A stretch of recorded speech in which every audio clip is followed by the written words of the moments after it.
Hello students, कैसे हैं आप सभी।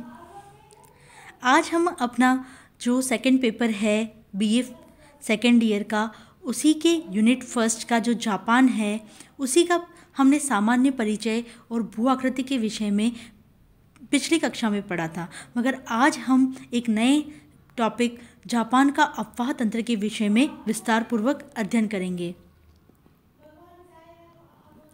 जापान पिछली कक्षा में देखा था कि जापान चार द्वीपों में विभक्त हैं, जो मुख्य द्वीप हैं, और असंख्य द्वीप जापान में स्थित हैं। होक्काइडो, होन्शु, शिकोकू, क्यूशु मुख्य द्वीप यहाँ पर पाए जाते हैं, और जापान को सूर्योदय का देश भी कहा जाता है। जापान के अफवाह तंत्र का परिचय। जापान में मिलने वाली नदियों की लंबाई यद्यपि बहुत कम है और तथा ये छोटी छोटी हैं, लेकिन इनका महत्व जापान के आर्थिक जीवन में बहुत अधिक है। यह नदियाँ मध्यवर्ती पहाड़ियों से निकलकर प्रपात बनाती हुई नीचे उतरती है और संकीर्ण मैदानों से होकर सागर में गिरती है। इन नदियों पर अनेक बांध बनाए गए हैं। यह जो नदियाँ हैं वो जापान की जल विद्युत शक्ति का स्रोत है, जिनके आधार पर ही हम जानते हैं कि जापान ने आज अद्वितीय औद्योगिक उन्नति को प्राप्त किया है।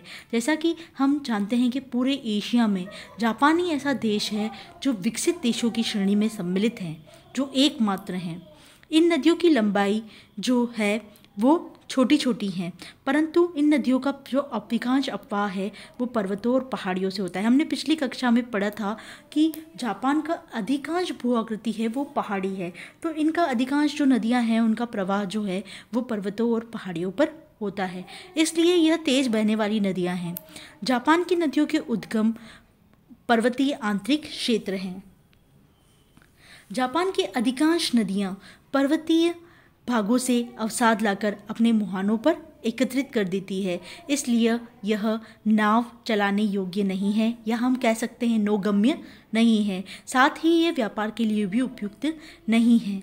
जापान में व्यापार के लिए उपयुक्त नदियों का अभाव है। इस कमी की पूर्ति के लिए यहाँ पर 27,350 किलोमीटर लंबाई में विस्तृत समुद्र तटीय सीमा का लाभ उठाया जाता है। इसीलिए यहाँ पर बड़े बड़े बंदरगाह, ओसाका हम ले लें, टोक्यो ले लें, वो सभी पाए जाते हैं। यहाँ कटानो, खाइयों आदि में अनेक प्राकृतिक पोताश्रय हैं। यहाँ छोटे बड़े अनेक बंदरगाह स्थित है और जापान सागर की ओर का तटीय भाग सपाट है। जैसा कि हम चित्र में देखते हैं कि जापान सागर जो है उसका, जापान सागर का जो ये तट है ये सपाट फैला हुआ है।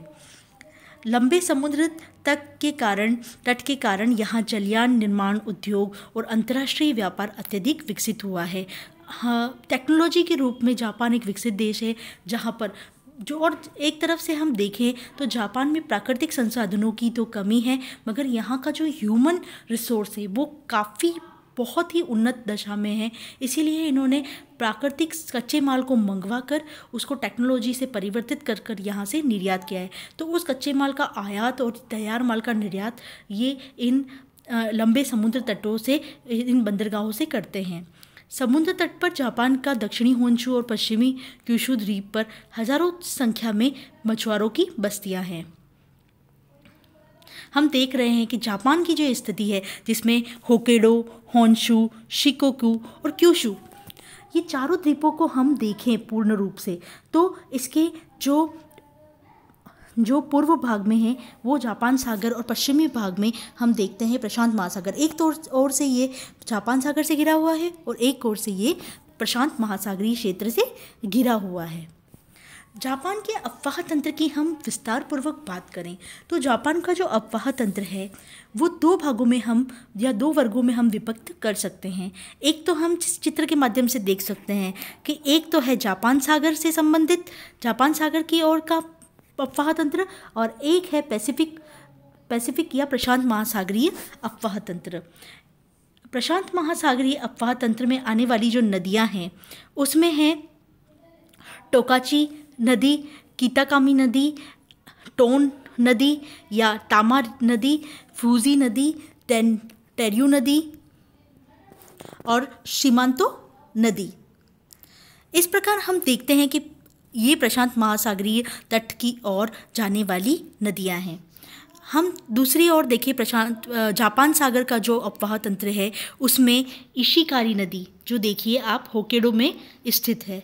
मोगामी रिवर जो हमारी होन्शु जो द्वीप है उसमें स्थित है। शिनानु नदी वो भी होन्शु में है। कीसो नदी, योडो नदी और ग्रोनो नदी, ऊटा नदी आदि नदियाँ हमारे जो जापान सागर में गिरती है और होन्शु द्वीप में स्थित है।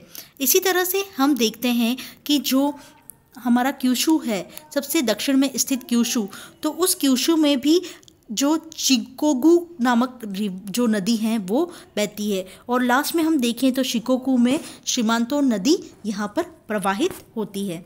आइए हम इन नदियों को हम पढ़ते हैं। जापान की प्रमुख नदियाँ जैसे हमने देख लिया है मैप में, शिनोनु, टोन, कितिकामी नदी, इशिकारी नदी, टेंडू नदी, किसू नदी, सकाता नदी, ओकुमा नदी, नोशोरी नदी आदि हैं। इन नदियों के बारे में जो एक एक करके हम शिनोनु नदी, टोन नदी, किताकामी नदी, इशिकारी नदी आदि के विषय में हम विस्तारपूर्वक पढ़ते हैं। शिनोनु नदी जो है वो जापान की सबसे बड़ी नदी है और अफवाह तंत्र के आधार पर बेसिन क्षेत्र के आधार पर दूसरी सबसे बड़ी नदी है। और टोन नदी जो 272 किलोमीटर की लंबाई में बहती है वो दूसरी बड़ी नदी है जापान की। किताकामा नदी तीसरी बड़ी नदी है जो 224 किलोमीटर क्षेत्र में बहती है। इशिकारी नदी जो 208 किलोमीटर की लंबाई रखती है और जापान की चौथी बड़ी नदी है। इसी प्रकार जो टेंडू नदी है वो 192 किलोमीटर क्षेत्र में बहती है और जापान का प्रमुख नदियों में इसको शामिल किया जाता है। इसी प्रकार अन्य नदियों में कीसू, सकाता, ओकुमा, नोशोरी आदि नदियों को सम्मिलित किया जाता है।